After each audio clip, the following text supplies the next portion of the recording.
مرتبہ آئے تم ہر سال میلاد مناتے ہو، تو میں کہتا ہوں بخاری شریف جن کے لحاظ سے تم شور بھی کرتے ہو کہ امام بخاری کی دلیل لاؤ، تو امام بخاری نے اس حدیث شریف کو ذکر کیا ہے الادب المفرد کے اندر کہ حضرت سیدنا جابر رضی اللہ تعالیٰ عنہ کہتے ہیں کہ فتح مکہ کے لیے میرے آقا علیہ السلام 3 دن تک مسلسل ایک مسجد کے اندر جس کا نام مسجد فتح ہے، آج اسے بند کر دیا گیا ہے، اس کے اندر جا کر دعا کرتے رہے۔ میرے آقا علیہ السلام پیر کے دن بھی گئے، منگل کے دن بھی گئے اور بدھ کے دن بھی گئے۔ تو امام بخاری کہتے ہیں کہ حضرت جابر کہتے ہیں کہ جب بدھ کے دن ظہر کی نماز کے بعد اور عصر کی نماز سے پہلے سرکار علیہ السلام نے وہاں پر 2 رکعت نماز ادا کی اور پھر دعا کے لیے ہاتھ اٹھائے کہ اے اللہ مسلمان جہاد میں مصروف ہیں تو مسلمانوں کو فتح عطا فرما۔ حضرت جابر کہتے ہیں سرکار نے جب بدھ والے دن ظہر کی نماز کے بعد دعا فرمائی، ہاتھ نیچے نہیں آئے، اللہ نے مسلمانوں کو فتح عطا کر دی۔ اب اس مناسبت سے اس مسجد کا نام ہی مسجد فتح پڑ گیا۔ اب ایک مرتبہ سرکار نے اس مسجد کے اندر قدم لگایا اور دعا فرمائی، تو حضرت جابر کہتے اس کے بعد جب تک میری زندگی رہی مجھے جو بھی مشکل پڑی، جو بھی مصیبت آئی، تو کہتے الا توخیت الا تلک الساعہ، کہتے میں نے دعا ہر وقت نہیں مانگی، کہتے میں نے بدھ کا انتظار کیا، ظہر کی نماز کا انتظار کیا، اور جس جگہ پر سرکار نے نماز پڑھ کے دعا فرمائی کہتے وہاں جا کر میں بھی دعا کرتا تھا، دعا کی وجہ سے اللہ میری مصیبت بھی حل کر دیتا تھا۔ تو میں کہتا ہوں سرکار تو ایک مرتبہ وہاں پر گئے، لیکن اس ایک مرتبہ جانے سے اللہ نے ہر بدھ کو ظہر کی نماز کے وقت کو بابرکت بنایا۔ تو وہ گھڑی کہ جس گھڑی میں آمینہ کے لال دنیا میں تشریف لائے، اگر وہاں جانے سے مسجد میں برکت آ سکتی ہے تو ہر 12 ربیع الاول کا دن بھی عظمتوں کا اجالا بن سکتا ہے۔ تو یہ آج ہماری برکتیں اور رحمتیں لوٹنے کا دن ہے، اور پھر ہم سرکار علیہ السلام کی جو محبت کے لیے نکل رہے ہیں، ایک ہے کہ ہم اس پر دلائل جن کو نصوص چاہیے، ہمارے پاس نصوص بھی ہیں لیکن اب وہ وقت نہیں ہے کہ ہم نصوص پیش کریں، لیکن ہم اہل سنت چونکہ محبت کی بنیاد پر سرکار کے ذکر کی مجلس سے جاتے ہیں، تو ایک تو یہی بہت بڑی دلیل ہے کہ ہم محبت میں کر رہے ہیں۔ اگرچہ قرآن سے احادیث سے دلائل بہت سارے ہیں، لیکن امام بخاری نے بھی اس کو یہ ذکر کیا۔ اب سارے بخاری کے لحاظ سے میں عرض کر رہا ہوں، ہمارے آقا علیہ السلام کے پاس ایک امام صاحب کی شکایت آ گئی۔ لوگوں نے کہا کہ یا رسول اللہ صلی اللہ علیہ وسلم ہمارے امام صاحب ہیں اور وہ جب بھی جہری نماز جس کے اندر بلند آواز سے قرات کی جاتی ہے وہ ہر نماز میں قل هو اللہ پڑھتے ہیں، یا کوئی اور سورت بھی پڑھے تو ساتھ میں قل هو اللہ ضرور پڑھتے ہیں۔ تو ہم ان کو کہتے ہیں کہ یا آپ صرف یہی پڑھ لیں یا اس کے علاوہ ایک ہی پڑھ لیا کریں۔ آپ نے اگر سورہ کوثر بھی پڑھی ہے تو آپ ساتھ میں قل هو اللہ بھی پڑھتے ہیں، تو آپ یہ کیوں کرتے ہیں؟ ہر نماز میں آپ پڑھتے ہیں۔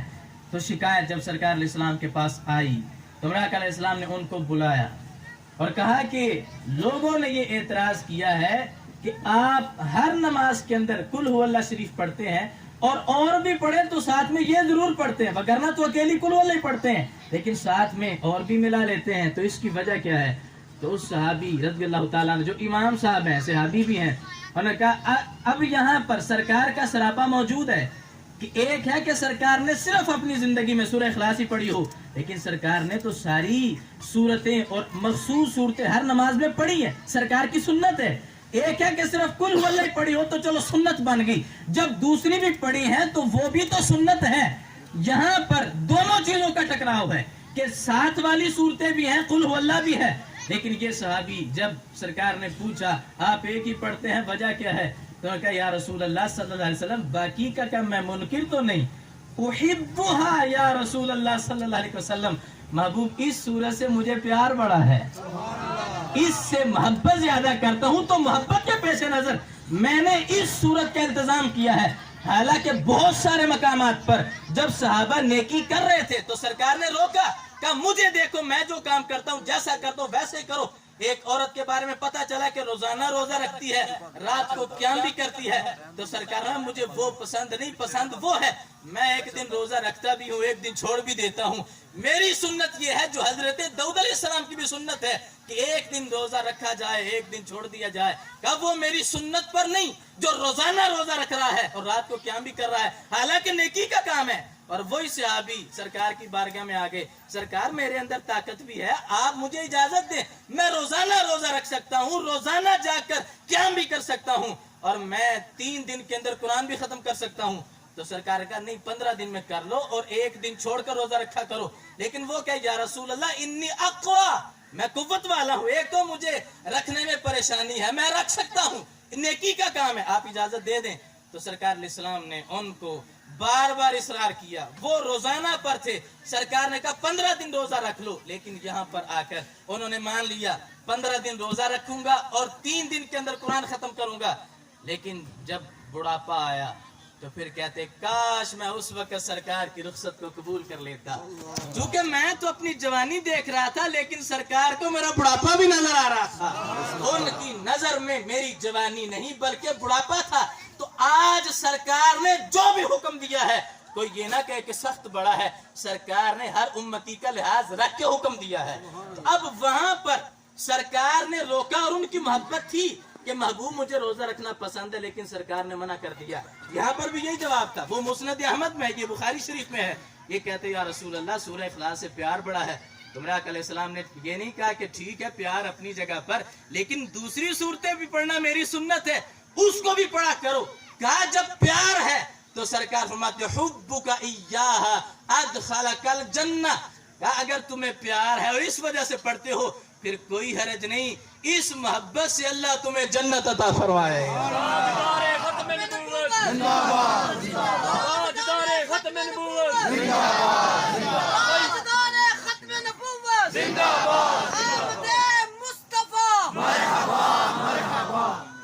اب یہ سرکار علیہ السلام کی محبت میں انہوں نے ہر نماز کے اندر سورہ اخلاص کا التزام کیا. آج ہمیں تو اجازت دے سکتے، وہ صاحب شریعت ہیں، انہوں نے اگر اجازت دی ہے تو دے سکتے ہیں.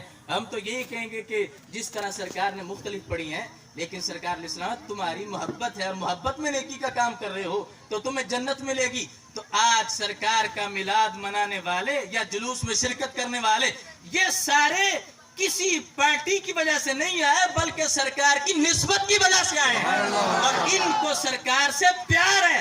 تو اگر وہاں پر محبت جنت میں لے جا سکتی ہے اور بخاری شریف ہے تو ہم ان کو کہیں گے ہم بھی بخاری کو مان کر محبت کی وجہ سے آئے ہیں، انشاءاللہ اللہ ہمیں جنت عطا فرمائے. تو یہ سرکار علیہ السلام کی عظمت کے پیش نظر کچھ شاکان رسول نکلے ہیں. اور وہ خاکے بنانے والے دیکھ لیں کہ یہ عاشق سرکار علیہ السلام کے لحاظ سے کتنے جذبے والے ہیں، اور تم چاہتے ہو کہ ہم خاکے چھاپ کر عظمت گھٹانا چاہتے ہیں. تو یاد رکھیں وہ ایک کارٹون بنا کر کیا سمجھتے ہیں کہ جن کا کارٹون بنایا ہے کیا ان کے ہاتھ کی مثل بنائی تو ہاتھ میں کمی آ جائے گی، یا چہرہ معذلہ کارٹون والا انہوں نے بنایا ہے تو چہرے میں کمی آ جائے گی. تو وہ کمی نہیں کر سکتے، اس لیے کہ حضرت عبداللہ بن رواحہ جو قادر الکلام شاعر ہیں اور سرکار کے صحابی ہیں اور یہ بڑی اچھی نعت پڑھتے تھے، تو انہوں نے ایک موقع پر جب سرکار علیہ السلام کے سامنے کچھ لوگ اعتراض کر رہے تھے تو آپ نے وہاں پر کہا تھا، شفا شریف میں آپ نے فوراً شعر لکھا، نعت لکھی. وہ لوگ کہہ رہے تھے ہم ان کو نبی نہیں مانتے، نبی ہیں تو دلیل لے کر آؤ. تو صحابہ کہتے قرآن میں ہے اور پھر خود ان کو صادق اور امین مانتے ہو. اور سرکار نے خود فرمایا اگر میں کہوں کہ پہاڑ کے پیچھے سے کوئی لشکر آ کر تم پر حملہ کرنے والا ہے فَهَلْ أَنْتُمْ مُصَدِّقِيَّةٌ، کیا میری تصدیق کرو گے؟ تو وہ کہتے ہم مان جائیں گے. تو سرکار فرماتے جیسے میں نے 40 سال کے اندر 1 سیکنڈ کے لیے بھی جھوٹ نہیں بولا تو آج بھی میری زبان جھوٹ نہیں بول رہی. وہ اللہ ایک ہے، میں اس کا سچا رسول. سبحان اللہ. تو سرکار علیہ السلام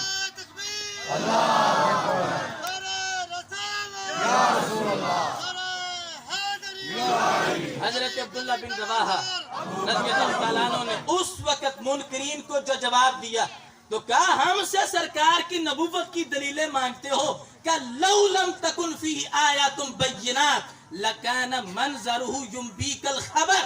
کہا اگر قرآن میں سرکار کی نبوت کی دلیل نہ بھی ہوتی، کہا چہرہ اتنا نورانی ہے، یہی ختم نبوت کی دلیل ہے. لکان منظرہ، ان کا چہرہ، اور واقعتاً چہرہ دلیل ہے۔ حضرت عبداللہ بن رواحہ جس وقت کلمہ پڑھا تو پوچھا کلمہ کیوں پڑھا؟ کہا جن کا چہرہ اتنا نورانی ہے، اتنا نورانی چہرہ کسی جھوٹے کا نہیں ہو سکتا۔ تو عبداللہ بن رواحہ کا یہ جملہ کہ اگر آیات نہ بھی ہوتی تو چہرہ اتنا نورانی ہے، لکان منظرہ ینبیک الخبر، کا یہ چہرہ مصطفیٰ کی نبوت کی بھی دلیل ہے، رب کی توحید کی بھی دلیل ہے۔ آج وہ مثل بنا تو نہیں سکتے، لیکن جو بنایا ہے تو ہم عاشق کہہ رہے ہیں، تم کیا چہرے کا وہ کارٹون بنا کر کہہ رہے ہو کہ ان کی محبت میں کمی آ جائے؟ ہم چہرے کا نہیں، ہم تو نام مصطفیٰ بھی قربان ہو جاتے ہیں۔ گستاخ نبی کی ایک سزا، گستاخ نبی کی ایک سزا، بولو بولو کیا چاہیے؟ گستاخ نبی کا سر چاہیے، بولو بولو کیا چاہیے؟ گستاخ نبی کا سر چاہیے۔ توہین کی ہے، ہم ان کے لیے یہ بد دعا کر رہے ہیں، اور کچھ لوگ آج نرمی کر رہے ہیں کہ وہ معافی مانگے، لیکن یاد رکھیں معافی کا ہمیں تو کوئی اختیار ہی نہیں ہے کہ ہم معاف کر سکیں۔ معافی کا اختیار اس کو مواہب الدنیا کے اندر یہ لکھا ہوا ہے کہ سرکار علیہ السلام اپنی معافی کا جو اختیار ہے وہ سرکار اپنے مزار میں ساتھ لے گئے ہیں۔ یہاں پر سرکار کے صحابہ کا کردار چاہیے، تو ہم کسی کو معاف نہیں کر سکتے اور نہ ہمارے پاس اختیار ہے۔ اور کچھ اگر اپنے سیاسی لحاظ سے کہہ رہے ہیں کہ وہ معافی مانگے، وہ خاکے اٹھائیں، تو یہ کوئی معافی نہیں اور نہ کوئی دے سکتا ہے، اور اگر کوئی نرمی دکھا رہا ہے تو پھر وہ اپنے ایمان کی سوچے، اس لیے کہ قرآن میں ہے فَالَّذِينَ آمَنُوا بِهِ وَعَزَّرُوهُ وَنَصَرُوهُ، کہ ان پر ایمان بھی لانا ہے، ان کی مدد بھی کرنی ہے۔ اور مدد کس طرح کرنی ہے؟ ناموس رسالت پر پہرا دے کر، سرکار کا دفاع کر کے۔ لیکن اگر ہمارے پاس ابھی ہاتھ لمبے نہیں بھی ہیں تو کم از کم یہ جذبہ تو ہو۔ اور اس کو بھی قاضی ایاز نے شفا شریف کے اندر یہ لکھا ہے کہ خراسان کا ایک بادشاہ تھا، وہ پہاڑ کی چوٹی پہ چڑھا، اور جب اس نے نظر جھکا کر اپنی فوج کو دیکھا تو کہتا جہاں تک نظر جاتی تھی وہاں تک میری فوج تھی، میرا لشکر تھا۔ تو میرے دل میں خیال آیا کاش میں سرکار کے زمانے میں ہوتا اور اپنے لشکر کے ساتھ سرکار کی مدد کرتا۔ سبحان اللہ۔ آج جتنا لشکر ہے کاش میرے پاس ہوتا، تو اس وقت میں سرکار کے ساتھ نکلتا اور کافروں کو گاجر مولی کی طرح کاٹتا۔ تو جب وہ بادشاہ فوت ہوا تو کسی نے خواب میں دیکھا، کہا بتاؤ تمہارا کیا ہوا؟ حالانکہ بادشاہوں کا ظلم مشہور ہے، لیکن یہ جس وقت خواب میں ملا، پوچھا کیا ہوا؟ کہ ایک دن پہاڑ پہ چڑھا تھا، لشکر کو دیکھ کر میرے دل میں خیال آیا کاش سرکار کے زمانے میں ہوتا تو مدد کرتا۔ کہ یہ خیال آیا، اللہ نے مجھے جنت عطا فرما دی۔ آج ہمارے اندر کم از کم جذبہ تو ہو کہ ہم گستاخان رسول کے ساتھ کسی طرح بھی نرمی نہیں رکھیں گے، ان کی حمایت نہیں کریں گے، اور نہ ہی ہم نرمی والا مطالبہ کریں گے۔ ہمارا وہی جذبہ ہے جو صحابہ کرام کا ہے، لہذا ہم میلاد منا کر ان کی مخالفت بھی کر رہے ہیں۔ اور کچھ لوگ آج جو پمفلٹ چھاپ رہے ہیں میلاد کے خلاف، تو میں کہتا ہوں تم کس کی مدد کر رہے ہو؟ ہم تو آج دو نیتیں لے کر آئے ہیں، ایک میلاد بھی ہے، ساتھ میں گستاخان رسول کو جواب بھی ہے، ہماری تو دو نیتیں ہیں۔ لیکن یہ پمفلٹ چھاپ کر کن کو مضبوط کر رہے ہیں؟ اہل سنت تجھے مبارک ہو کہ تو نے روکھی سوکھی کھائی ہے، عقیدے کی دولت بچائی ہے، اس واسطے ہی آج تو نے محفل میلاد سجائی۔ سبحان اللہ۔ لہذا اسی طرح جذبے کے ساتھ میلاد مناتے رہیں، اور سرکار علیہ السلام کی سیرت اس کو اپنانا ہے۔ اس پر آج ہمیں بہت سارے اعتراضات کا سامنا ہے، اور اگر یہی جوش و جذبہ ہماری مساجد میں بھی نظر آئے، ہمارے وہ فلاحی کاموں میں بھی نظر آئے، ہمارے مدارس میں بھی نظر آئے، تو انشاءاللہ باطل کے پاس کوئی موقع ہی نہیں رہے گا۔ تو جیسے جوش و خروش سے ہم نے یہ ذکر رسول کی بزم سجائی، حقیقی ملا وہ چہرے پر سرکار علیہ السلام کی سنت داڑھی سجائی جائے، اور اس سے بھی خاکے بنانے والوں کو جواب ملے گا کہ ہم خاکے بنا رہے ہیں، یہ سرکار کی محبت میں اور پکے ہوتے جا رہے ہیں۔ حضرت عمار بن یاسر کو جب آگ میں جلایا گیا تو قرآن میں آیت آ گئی، سرکار نے پوچھا اے عمار جلایا گیا تو کیا ہوا؟ آج دل میں نرمی تو نہیں آ گئی، یا اسلام پر اعتراض تو نہیں دل میں آ رہا کہ یہ کیسا دین ہے؟ جب سے کلمہ پڑا ہے ہمیں تو آزمائشیں بڑی ہیں۔ تو کہا محبوب جتنی مار پڑتی تھی اتنا دل مطمئن ہوتا تھا۔ اللہ نے قرآن میں آیت نازل کر دی، یہ ایمان والے ایسے نہیں ہیں۔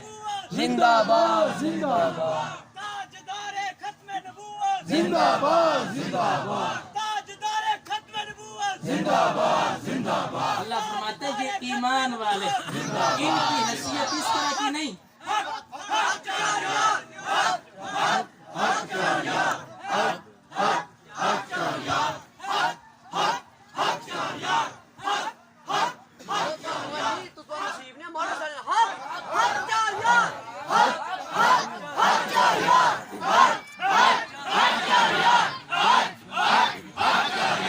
حضرت عمار بن یاسر رضی اللہ تعالیٰ عنہ کا جب یہ کردار سامنے آیا تو اللہ نے آیت نازل کر دی الا من اکرہ وقلبہ مطمئن بالایمان، ایمان والوں کی شان یہ ہے کہ ان کو جتنا ستایا جائے یہ ایمان میں مزید مضبوط ہو جاتے ہیں۔ آج اگر پریشانی آئے کسی بھی سرکار کی سنت پر عمل کرنے کے لیے تو اس اعتراض کو پھول سمجھ کر برداشت کرو کہ یہ سرکار کی وجہ سے ہم پر اعتراض ہو رہا ہے، تو یہ انشاءاللہ ہمارے لیے کل بروز قیامت انشاءاللہ نجات کا سبب بنے گی۔ جتنے بھی احباب بالخصوص بزم اویسیہ دیگر ان کے معاونین جنہوں نے اہتمام کیا، اللہ ان کو مزید ترقیاں اور عروج عطا فرمائے، اور ہم سب کی کاوش کو جنہوں نے حصہ لیا جو ہمارے ساتھ نکلے انتظام میں، اللہ کاوش کو قبول فرما کر ذریعہ نجات بنائے۔ وآخر دعوانا ان الحمدللہ رب العالمین۔